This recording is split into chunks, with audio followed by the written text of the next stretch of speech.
Halo semua, apa kabar? Yes, jumpa lagi.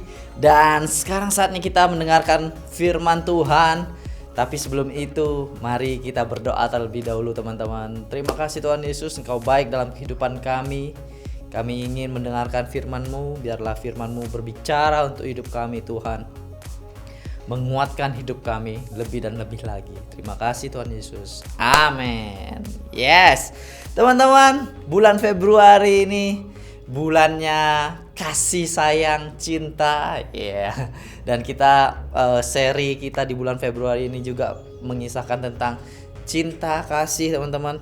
Dan kita sudah berbicara tentang Tuhan yang menciptakan laki-laki dan perempuan. Tuhan yang menciptakan sebuah pernikahan yang luar biasa, sebuah seks yang luar biasa di dalam pernikahan teman-teman. Dan hari ini teman-teman kita akan belajar tentang godaan teman-teman, tentang godaan. Wow. Bagaimana kita bisa mengatasi godaan-godaan ini teman-teman. Amin. Dan pernahkah teman-teman berdoa untuk Tuhan mengambil godaan di dalam diri kita semua teman-teman, ya kan? Dan saya pernah berdoa seperti itu untuk Tuhan, tolong ambil godaan di dalam diri saya ini Tuhan. Dan ya teman-teman, susah untuk godaan itu akhirnya hilang. Kenapa? Nanti kita akan pelajari dan bahas sama-sama teman-teman. Amin. Tapi sebelum itu saya mau bercerita sedikit teman-teman bahwa godaan di dalam dunia ini yaitu tentang pornografi teman-teman, tentang pornografi yang sangat membuat generasi semakin turun, semakin tidak baik teman-teman. Banyak hal yang membuat dalam pornografi itu membuat hal tidak baik teman-teman. Dan dalam diri saya teman-teman, saya pernah merasakan hal yang seperti itu juga teman-teman. Dan ya saya ingin menceritakan sedikit teman-teman. Dulu saat saya masih TK, saya pindah dari kota saya di Bondowoso dan pindah ke Sumatera sana teman-teman. Di Sumatera sana ya saya masih TK dan baru saja pindah di tempat situ.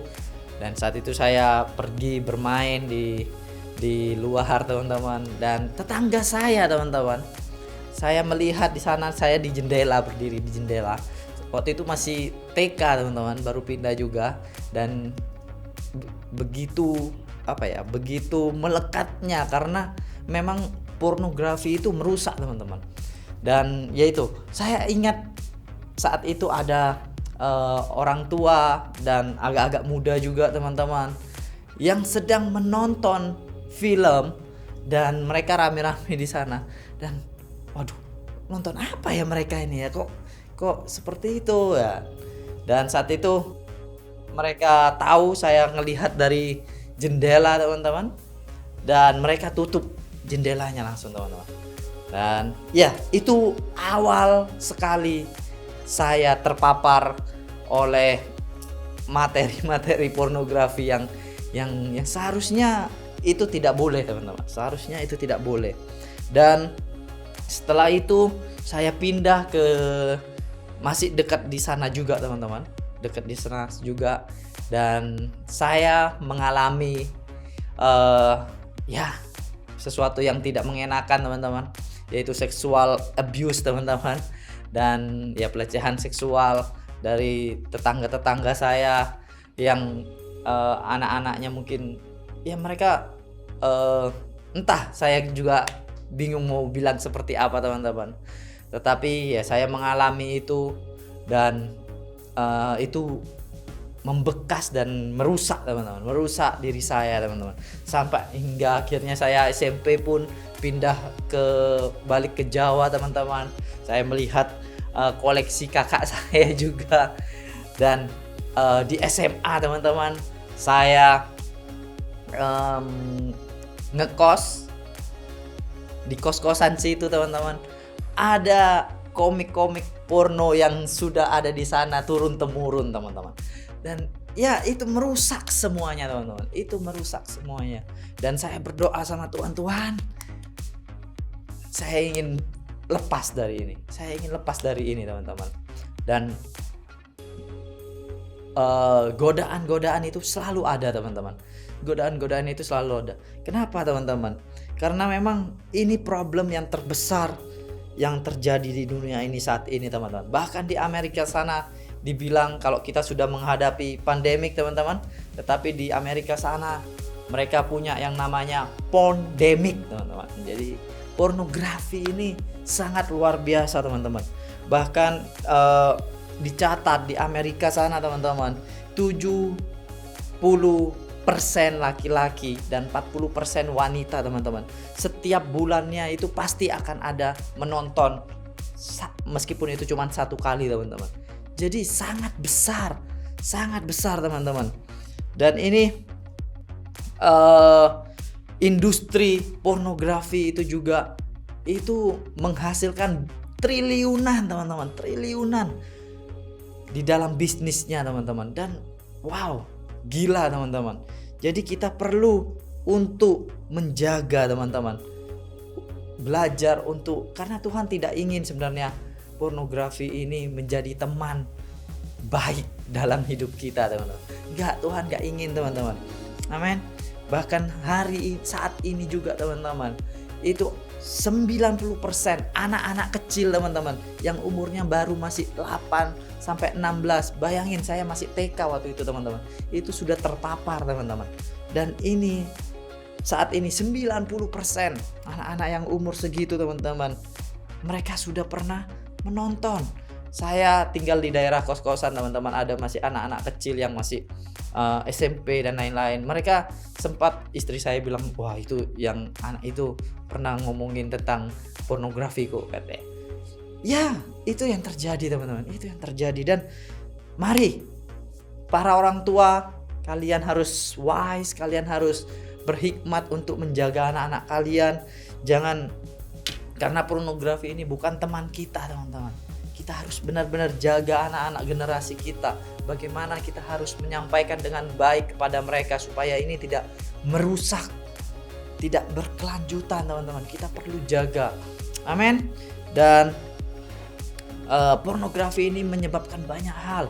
Ada kecemasan teman-teman, stres, kekosongan dalam dirinya, kehilangan identitas teman-teman, kehilangan gairah seks. Bahkan kalau nikah teman-teman, dalam pernikahan, bahkan pernikahannya itu bisa hancur karena pornografi itu teman-teman. Kita melihat, mungkin kalian sering melihat di Instagram dan lain-lain, pernikahan seseorang hancur, ya kan? Ada yang selingkuh dan lain-lain. Itu awalnya karena pornografi itu teman-teman. Makanya kita perlu terbebas dari ini teman-teman. Kita mau belajar, kita mau bahas itu teman-teman. Jadi tema ini bukan untuk menakuti kita teman-teman, tapi untuk mengencourage kita, mendorong kita bahwa ada Tuhan yang ingin melepaskan kita dari itu teman-teman. Ada Tuhan yang ingin menyembuhkan kita dari hal-hal yang tidak baik itu teman-teman. Amin. Dan banyak orang yang kalau sudah terpapar dari pornografi ini teman-teman, mereka akan susah untuk berbicara karena malu teman-teman.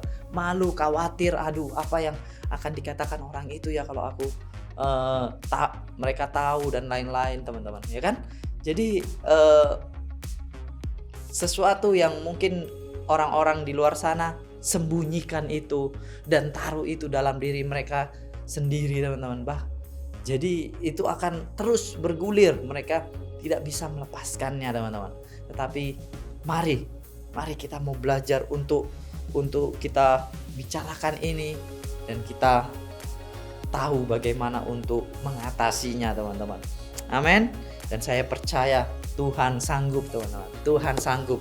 Kita minta sama Tuhan, kita berdoa sama Tuhan untuk Tuhan tolong sembuhkan saya, tolong ampuni saya Tuhan. Kita merdeka atas ini teman-teman. Amin. Kita tidak jadi takut lagi. Kita tidak jadi takut lagi. Judulnya teman-teman, mengapa Tuhan tidak mengambil godaan saya teman-teman. Kenapa godaan saya ini tidak hilang saja Tuhan, ya kan? Jadi kalau Tuhan ingin menghilangkan semuanya. Sebenarnya Tuhan akan menghilangkan seluruh wanita perempuan teman-teman di muka bumi ini. Amin. Karena apa? Karena di Matius 5 ayat 27 sampai 28 dikatakan, kalian tahu bahwa ada ajaran seperti ini. Jangan berzina. Tetapi sekarang aku berkata kepadamu, Tuhan Yesus berkata, barang siapa memandang seorang wanita dengan nafsu birahi, orang itu sudah berzina dengan wanita itu di dalam hatinya. Jadi saat kita melihat dan kita mengingini, kita sudah berpikiran yang aneh-aneh, itu termasuk pornografi teman-teman. Itu sudah termasuk dosa di dalam Tuhan. Dan Tuhan Yesus sudah menaruh standar ini di dalam dunia ini teman-teman. Jadi siapa yang melihat dan menginginkan, dia punya nafsu birahi atas itu pun, itu sebenarnya sudah berdosa teman-teman. Amin. Jadi sangat tidak mungkin saat Tuhan untuk menghapus semua godaan itu teman-teman. Karena semuanya akan menghilang, manusia akan menghilang teman-teman. Ya kan? Oleh karena itu Tuhan tidak bisa menghapus seluruh godaan itu. Tetapi teman-teman, Tuhan, dia Tuhan yang luar biasa. Tuhan yang akan menolong kita teman-teman. Di Yakobus 1 ayat 14 sampai 15 dikatakan, tetapi orang tergoda kalau ia ditarik dan dipikat oleh keinginannya sendiri yang jahat. Jadi ini bukan karena Tuhan yang menaruhkan godaan itu. Enggak teman-teman. Tapi karena diri kita yang memang penuh dosa teman-teman. Di ayat 15, kemudian kalau keinginan yang jahat itu dituruti, maka lahirlah dosa. Dan kalau dosa sudah matang, maka akibatnya ialah kematian. Jadi dosa, apa yang godaan-godaan yang kita alami ini sebenarnya menjadi dosa karena diri kita teman-teman. Karena kita mengingini kan dipikat teman-teman, dan kita melakukannya akhirnya teman-teman. Itulah yang menjadi dosa teman-teman. Dan iblis sangat senang akan ini teman-teman. Karena apa? Karena iblis ingin terus menarik kita jatuh di dalam ini teman-teman. Oleh karena itu teman-teman, kita perlu melepaskan semuanya. Kita perlu melepaskannya. Kita gak bisa membiarkan godaan itu mengambil yang terbaik dalam diri kita. Kita gak bisa membiarkan itu teman-teman. Amin. Tuhan mengatakan bahwa kita sanggup untuk mengatasinya. Kita sanggup mengatasi segala godaan yang ada. Di 1 Korintus 10 ayat yang ke-13 teman-teman. Dikatakan, setiap cobaan yang saudara alami adalah cobaan yang lazim dialami manusia. Memang lazim, natural teman-teman. Dan tetapi Allah setia pada janjinya. Ia tidak akan membiarkan saudara dicoba lebih daripada kesanggupanmu. Pada waktu saudara ditimpa oleh cobaan, ia akan memberi jalan kepadamu untuk menjadi kuat supaya saudara dapat bertahan. Luar biasa teman-teman. Tuhan memberi kekuatan untuk kita teman-teman, supaya kita bisa bertahan, supaya kita bisa kuat menghadapi segala godaan yang ada teman-teman. Bukan hanya tentang pornografi, tentang hal-hal yang lain juga teman-teman. Tapi kita sekarang fokus kepada pornografi ini teman-teman. Kita punya Tuhan yang bisa memberikan kita kekuatan untuk bertahan atas pornografi ini teman-teman. Untuk kita bisa lepas dari ini, merdeka dari ini teman-teman. Amin.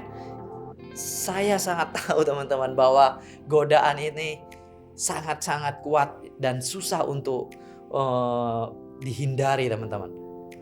Dan karena iblis ingin membuat kita jatuh. Iblis ingin membuat kita jatuh teman-teman. Percayalah bahwa apa yang iblis lakukan ini teman-teman, itu ingin membuat kita jatuh dan membuat kita terjauh dari Tuhan teman-teman. Makanya ayo saat ini kita belajar untuk kita bisa mengatasi ini, untuk kita berserah sama Tuhan teman-teman. Amin. Bagaimana kita mengatasi godaan ini teman-teman? Bagaimana teman-teman? Kita mau belajar dari seseorang yang luar biasa, yaitu Yusuf teman-teman. Amin.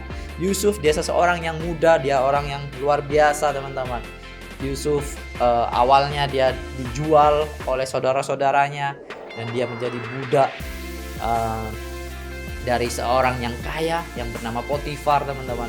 Dan awalnya baik-baik saja teman-teman, tapi akhirnya ini yang terjadi. Kita mau baca sama-sama, kita mau belajar dari Yusuf ini teman-teman. Amin. Jadi Yusuf dia dipercaya mengurus rumahnya Potifar yang besar teman-teman. Dia dipercaya, dan ini yang terjadi teman-teman. Kejadian 39 ayat 6b sampai 12 dikatakan, Yusuf itu seorang pemuda yang sangat tampan dan menarik. Wow, dia tampan dan menarik teman-teman. Dan di ayat 7, pada suatu hari istri Potifar memandang Yusuf dengan birahi dan berkata, marilah tidur dengan aku. Di ayat 8, tetapi Yusuf menolak. Ia berkata, tuanku telah mempercayakan kepadaku segala sesuatu di dalam rumah tangganya. Ia memberikan kepadaku wewenang yang sama besarnya dengan wewenangnya sendiri. Ia telah menyerahkan segala sesuatu kepadaku, kecuali engkau. Karena engkau istrinya, mana mungkin aku melakukan hal yang sejahat ini terhadap dia. Perbuatan itu dosa terhadap Allah. Yusuf sangat tahu teman-teman. Yusuf sangat tahu bahwa ini dosa. Dia sudah dipercaya oleh Potifar. Jadi dia memegang itu. Dia gak mau jatuh ke dalam jerat dosa itu. Dia bilang pada istrinya, yes, Potifar sudah menyerahkan rumah ini, aku yang mengurus, tetapi tidak dengan engkau, tidak dengan istrinya. Kamu milik Potifar, ya kan? Itu yang Yusuf katakan teman-teman. Di ayat yang 10, tetapi dari hari ke hari perempuan itu terus-menerus merayu dia, walaupun Yusuf menolak dan sedapat mungkin menjauhkan diri padanya. Yusuf selalu menolak dan jauh teman-teman daripada dia. Pada suatu hari ketika Yusuf sedang melaksanakan tugasnya di dalam rumah, dan kebetulan di situ tidak ada orang lain lagi, perempuan itu datang menarik baju Yusuf dengan paksa sambil berkata, tidurlah dengan aku. Yusuf melepaskan diri dan lari ke luar rumah, tapi bajunya terlepas dan ada dalam pegangan perempuan itu. Wah, jadi teman-teman, godaan itu selalu ada teman-teman. Padahal Yusuf udah menghindari. Pada suatu kesempatan teman-teman, akhirnya perempuan itu bersama dengan Yusuf dan langsung menangkap Yusuf teman-teman, memegang Yusuf. Yusuf lari dan ya, bajunya saat itu teman-teman terlepas dan ada di tangan istri Potifar teman-teman. Akhirnya kita tahu bahwa istri Potifar dia membuat kebohongan untuk Yusuf, dan akhirnya Yusuf dia dipenjara. Tetapi Tuhan tidak pernah meninggalkan Yusuf teman-teman. Bahkan Yusuf dia diangkat menjadi orang nomor luar biasa, nomor 2 di Mesir teman-teman. Luar biasa teman-teman. Amin. Jadi poin di sini teman-teman, yang mau kita pelajari teman-teman, kita perlu seperti Yusuf, yaitu memiliki rencana teman-teman. Rencana untuk menghindari godaan teman-teman. Amin. Poin yang pertama, kita perlu memiliki rencana teman-teman. Saat godaan itu datang, apa yang kita perlu lakukan? Saat godaan itu mengetok pintu kita teman-teman, apa yang kita lakukan? Kita buka atau kita berlari teman-teman? Ya, Yusuf dia terus menghindari itu teman-teman. Tetapi memang godaan itu selalu datang teman-teman. Godaan itu terus datang teman-teman. Teman-teman, kalau kalian browsing, ya kalian menjelajah di website, kalian lihat Instagram, lihat Facebook malam-malam, jam bahkan udah tengah malam teman-teman masih bermain di situ. Ya, saya menghimbau teman-teman untuk ya berhentilah teman-teman. Jangan browsing dan Instagram ataupun Facebook malam-malam seperti itu teman-teman. Karena apa? Karena itu tidak baik. Karena kita tahu di dalam Facebook situ, di dalam Instagram sana, di dalam website sana teman-teman, ya yang kita tidak bisa kendalikan itu teman-teman. Kita nggak bisa kendalikan itu karena apa saja bisa keluar dari situ teman-teman. Tiba-tiba kita mencet sesuatu, ternyata ada ads-nya, Dan ads-nya kalau tengah malam biasanya udah mulai macam-macam teman-teman, pornografi dan lain-lain teman-teman. Dan ya, kita nggak bisa mengatur apa yang ada di dalam situ teman-teman, tapi kita bisa mengatur apa yang di dalam diri kita, karena kita lah pemilik hidup kita teman-teman. Kita bisa kendalikan diri kita untuk ayo jangan main browsing malam-malam dan lain-lain teman-teman. Lebih baik kita beristirahat karena sudah malam, tengah malam pastinya kita perlu istirahat teman-teman. Amin. Dan bagian pertama dalam rencana yang perlu kita lakukan adalah lari teman-teman. Lari, sama seperti Yusuf, dia sudah siap untuk selalu lari dari istri Potifar teman-teman. Dia lari, dia menghindar, dia menjauh dari istri Potifar teman-teman, karena dia tahu dia akan selalu digoda oleh istri Potifar teman-teman. Dan di firman Tuhan Alkitab teman-teman mengajarkan tentang ini juga teman-teman, bahwa kita perlu lari, kita perlu menghindar, kita perlu menjauhi teman-teman. Amin. Mungkin di banyak ayat Alkitab teman-teman mengajarkan juga tentang bertarung, pertarungan yang baik, bertarung di dalam iman teman-teman, ya kan, di dalam ketekunan. Tetapi kalau berbicara tentang pornografi teman-teman, tentang seks teman-teman, firman Tuhan mengatakan untuk lari teman-teman, bukan untuk bertarung atas itu teman-teman. Jadi no, Tuhan mengajarkan bukan untuk ini ada godaan yang datang, kita mau bertarung dalam iman kita. Enggak teman-teman. Di dalam pornografi Tuhan mengajarkan untuk lari teman-teman. Di 2 Timotius 2 ayat 22 teman-teman, ya. Dikatakan, sebab itu jauhilah nafsu orang muda, kejarlah keadilan, kesetiaan, kasih dan damai bersama-sama dengan mereka yang berseru kepada Tuhan dengan hati yang murni teman-teman. Dikatakan jauhilah, dalam bahasa Inggris teman-teman dikatakan run, lari teman-teman. Lari dari segala hal yang menggoda teman-teman, dari segala nafsu orang muda teman-teman. Lari dari itu teman-teman, dan mulai berseru kepada Tuhan dengan hati yang murni. Itu yang Tuhan ajarkan teman-teman. Di ayat yang lain 1 Korintus 6 ayat 18 sampai 20 teman-teman, dikatakan jauhkanlah dirimu dari percabulan. Setiap dosa lain yang dilakukan manusia terjadi di luar dirinya, tetapi orang yang melakukan percabulan, dia berdosa terhadap dirinya sendiri. Atau tidak tahukah kamu bahwa tubuhmu adalah bait Roh Kudus yang diam di dalam kamu, Roh Kudus yang kamu peroleh dari Allah, dan bahwa kamu bukan milik kamu sendiri, sebab kamu telah dibeli dan harganya telah lunas dibayar. Karena itu muliakanlah Allah dengan tubuhmu. Luar biasa teman-teman. Jadi Tuhan bilang ayo jauhi, lari dari itu. Kalau bahasa Inggrisnya yang Korintus itu dia bilang flee teman-teman. Lari, menghindar, terbang jauh-jauh teman-teman. Amin. Karena Tuhan Yesus dia sudah melunasi hidup kita teman-teman, dengan pengorbanannya di kayu salib teman-teman. Dia melunasi hidup kita. Kita dibeli dengan harga yang mahal teman-teman. Hidup kita ini bukan milik kita sendiri teman-teman, tetapi miliknya Tuhan. Oleh karena itu kita nggak bisa aneh-aneh dalam diri kita ini, nggak bisa teman-teman, karena kita ini miliknya Tuhan. Kita sudah dibayar lunas. Bahkan Tuhan bilang hidupmu, tubuhmu itu adalah bait Roh Kudus. Jadi Roh Kudus itu ada di dalam diri kita. Jadi kita jangan macam-macam dengan diri kita teman-teman. Kita perlu punya tanggung jawab dalam diri kita. Kita perlu jaga diri kita. Kita perlu hidupi diri kita ini dengan sehat teman-teman. Amin. Sehat secara jasmani, sehat juga secara rohani teman-teman. Karena kita perlu bertanggung jawab dengan diri kita. Diri kita sudah dibayar lunas oleh Tuhan Yesus teman-teman di atas kayu salib.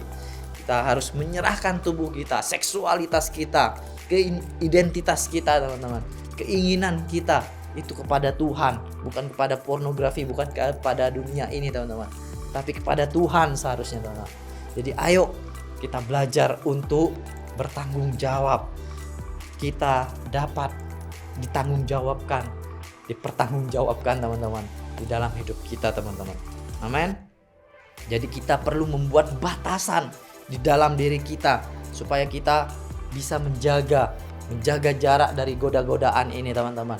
Ya kan? Kita bikin batasan di dalam kita melakukan browsing apa yang kita lihat di Instagram, ya kan? Kalau kalian sering like foto-foto cewek-cewek yang topless mungkin teman-teman, ya itu akan keluar terus teman-teman. Karena apa yang dilihat dari Instagram sana sistemnya seperti itu teman-teman, dan itu yang kalian suka teman-teman, dan dia akan berusaha untuk keluarkan yang banyak untuk diri kalian teman-teman. Jadi kalian perlu mulai berhenti dari situ, like yang bagus teman-teman, like YouTube ini teman-teman. Amin. Dan itu yang seharusnya kita kerjakan. Saya sudah berkeluarga, dan biasanya teman-teman, ya Cindy istri saya teman-teman, dia sangat tahu apa yang di dalam HP saya teman-teman. Dan saya punya password, tetapi dia tahu passwordnya teman-teman.